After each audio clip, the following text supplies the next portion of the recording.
Honneur à vous les gars, j'espère que vous allez bien et bienvenue sur Fumigène H, review de l'épisode 10 de Jujutsu Kaisen. Les frérots, je dois vous avouer que je suis impressionné moi-même d'être en attente sur les épisodes de Jujutsu Kaisen. Franchement les gars, ouais, je dis la vérité, je suis en attente parce que cette histoire est très intéressante, le drame de Shibuya, Gojo qui a été scellé, petit à petit je commence à m'intéresser un petit peu plus à l'univers de Jujutsu Kaisen, à tel point que je me suis refait le film Jujutsu Kaisen 0 et effectivement cela a amélioré mon niveau de compréhension vis-à-vis de cette œuvre.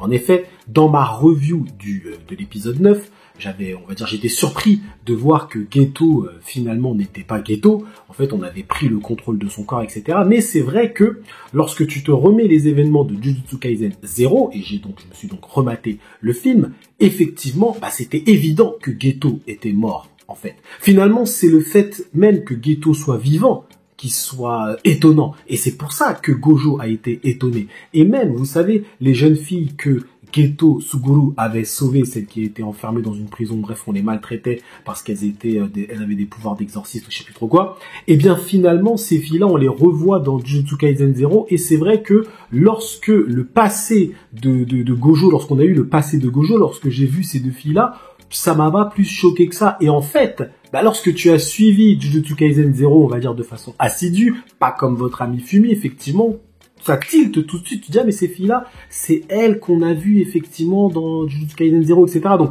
effectivement, Jujutsu Kaisen 0 est nécessaire, selon moi, à la bonne compréhension de l'univers de Jujutsu Kaisen. Et je pense que si j'ai le temps, je me referai la première saison parce que ça va améliorer, je pense, mes codes de compréhension. En tout cas, les frérots, je vous en remercie très clairement. Beaucoup de frérots m'ont dit, écoute, Fumi, va le revoir, tu verras. Au final, c'est pas si surprenant que ça, en fait. Et c'est vrai, en fait. Donc, ça reste quand même quelque chose d'assez intéressant et d'assez osé pour l'auteur de se séparer de l'antagoniste qui était censé être l'antagoniste principal de l'œuvre. Au final, ce n'est pas lui. Est-ce qu'il y a possibilité qu'il revienne? On te laisse, entre guillemets, un petit peu croire que son corps répond encore un petit peu, parce qu'à un moment, Gojo va lui dire, ouais, tu vas te laisser manipuler encore longtemps, Suguru Geto, et il va s'auto-étrangler. Donc ça veut dire qu'il y a encore peut-être une partie du corps qui répond encore à Geto, mais son âme, normalement, son âme n'est plus là. Donc, ça serait compliqué de le faire revenir, je pense. Mais, en tout cas, ça veut donc dire que dans Jujutsu Kaisen 0, c'était le vrai Geto Suguru. Dans le passé de Gojo, c'était également le vrai Geto Suguru. Mais à partir de juste tout ce qui s'est passé après, donc à partir de la première saison, ce n'est plus lui. Ce n'est plus lui. Et celui qu'on voit évidemment là, c'est pas lui du tout. Donc, et de toute façon, ça se voit bien, il a un truc sur la tête. Enfin bref, voilà. Donc bref, tout ça pour vous dire que je m'intéresse de plus en plus à l'univers de Jujutsu Kaisen. Et je dois avouer que c'est assez intéressant pour le coup, les frérots. Et oui, moi, qui avais dit que Jujutsu Kaisen c'était pas ouf, clairement, le manga, faut dire la vérité, moi j'avais vraiment du mal au début, et j'avais abandonné, et j'avais accroché avec l'animé, disons un peu plus avec l'animé. Et bien là, j'accroche un petit peu plus, non seulement à l'animé, mais aussi à l'œuvre en elle-même. Vous voyez ce que je veux dire? Donc, écoutez, je me laisse porter, encore une fois, moi vous savez, je suis très sincère, je suis comme ça. Si j'apprécie, je le dis, j'aime pas, je le dis clairement aussi. Et là, pour l'instant, j'avoue que je me laisse de plus en plus porter par cette œuvre, et écoutez, c'est pas mal du tout. Donc, l'épisode 10, on va tout de suite... c'est la nouvelle. Gojo a été scellé, c'était un petit peu téléphoné, on peut se le dire. Et tout de suite, on verra que c'est la catastrophe. C'est la catastrophe, pourquoi? Parce que l'équilibre des forces est rompu. Bah oui, parce que vu que Gojo, d'une certaine façon, faisait peur, alors il faisait peur à son camp aussi, mais il faisait peur surtout aux fléaux, à l'univers des fléaux, aux antagonistes. Et bien maintenant que Gojo est scellé, le rapport des forces est inversé. Alors on ne sait pas trop qui a encore le dessus, mais ce qui est sûr, c'est que les fléaux ont pris, c'est une grosse prise. Gojo, c'est une très grosse prise. Donc en fait, il a une telle importance, son nom est tel dans l'univers de Jujutsu Kaisen que le fait de savoir qu'il a été scellé, tu peux avoir une guerre immédiatement avec les fléaux et tout de suite, ça peut partir en cacahuète en gros. Et je pense que Shibuya, c'est ça. Shibuya, c'est ça. Ça veut dire quelles sont les conséquences finalement d'une disparition de Gojo. C'est un peu ça, peut-être. Hein. J'essaye un petit peu de faire de la théorie, mais est-ce que l'arc de Shibuya, au final, la catastrophe, le drame de Shibuya, c'est ça. Le drame, c'est que Gojo a été scellé, et à partir de là, tu auras des conséquences terribles derrière. Tu vas comprendre les conséquences d'un univers sans Gojo. Et là, on parle juste du Japon. Et ce que j'ai apprécié dans cet épisode, c'est que lorsqu'il parle, lorsque tu as un mec à un moment qui explique à Yuji et à Fushiguro que, bah écoute, il lui dit, voilà ce qui va se passer si Gojo est scellé, si Gojo reste scellé, voilà ce qui se passe, etc. Il le dit bien, il dit, et ça c'est seulement au Japon. Donc imagine autour. C'est bien, parce qu'encore une fois, moi j'aime bien quand on explique que le monde est ouvert. Je veux dire, voilà, alors on n'a pas besoin de savoir ce qui se passe dans tous les autres pays, mais voilà, on ne te fait pas croire que les autres pays n'existent pas. Ouais, je veux dire, on te dit, voilà, là pour l'instant, ça c'est les conséquences au Japon. Imagine ce qui peut se passer ailleurs.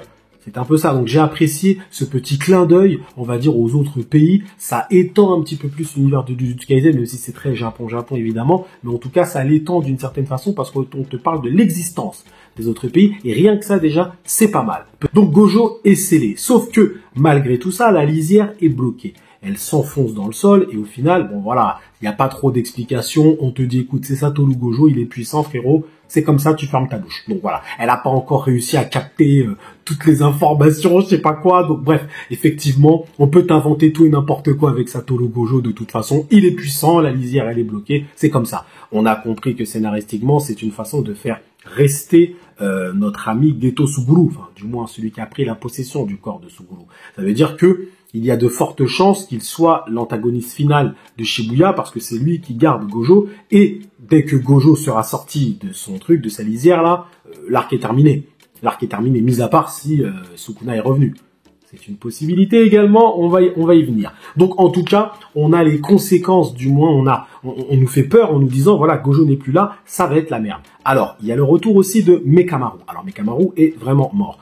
Là, apparemment, c'est une sorte de police d'assurance que Mekamaru avait, on va dire, il avait pris cette police d'assurance, et au final, il arrive à donner, c'est lui qui va diriger un petit peu cette mission. Alors j'ai trouvé que c'était un petit peu cheaté quand même, parce que il est mort, d'accord, qu'il laisse des sortes de petits appareils qui peuvent parler et tout, ok, mais là, il interagit avec toi, le mec, enfin, c'est pas seulement, c'est sa conscience qu'il a laissé en vrai, enfin, c'était assez impressionnant quand même, je trouve. Bon, après, c'est pas très grave, il fallait bien lui donner un rôle dans cet arc, et c'est lui finalement qui va piloter un peu tout le monde, il va dire à Yuji, préviens tout le monde que Gojo est scellé, c'est l'information à déployer, et Yuji, il va pas aller dans la dentelle comme d'hab, il va crier sur un toit, allez, tout le monde, Gojo est scellé, donc là, waouh, directement tu te dis, c'est chaud, et donc il va y avoir un petit duo entre les deux, Yuji et Fushiguro, je trouve ça très intéressant, d'ailleurs au passage. Ensuite, qu'est-ce qui se passe? Eh bien, on retourne sur le camp donc des antagonistes, à savoir Jogo, Mahito, Geto Suguru, etc. Et je commence à retenir les noms d'ailleurs, je m'en aperçois au fur et à mesure que je fais les reviews, je retiens les noms comme ça je les sens normal.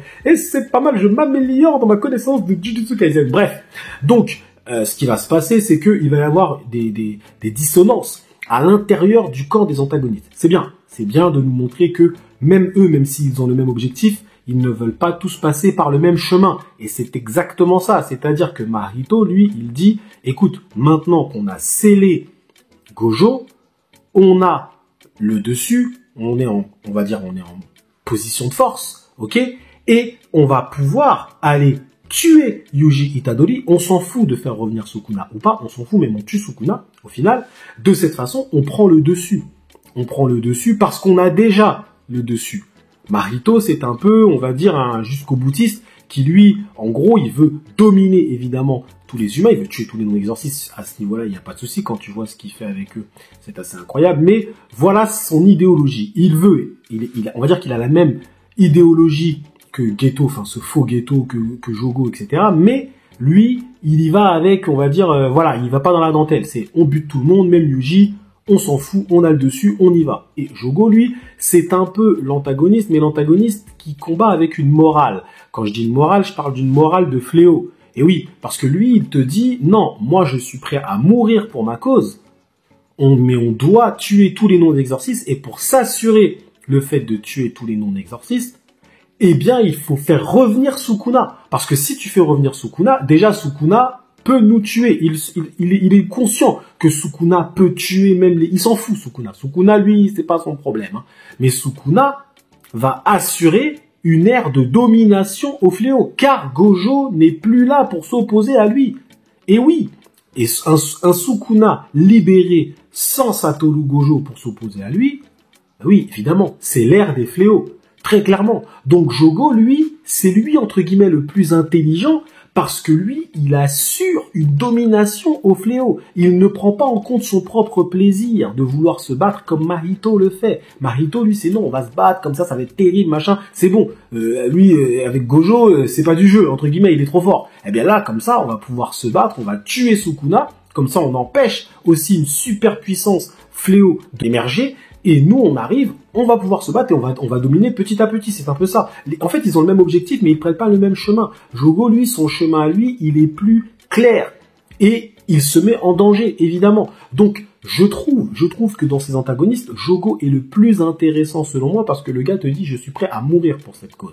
Ça veut dire que il y voit vraiment, c'est vraiment une idéologie. Il veut vraiment que les non-exorcistes meurent, clairement et simplement. Et il est prêt lui-même à mourir pour cette cause. Donc, j'ai apprécié ce petit, on va dire que il y a des petites embrouilles un peu dans ce camp parce que ça te montre que c'est nuancé même chez eux. Donc c'est bien qu'on les développe aussi.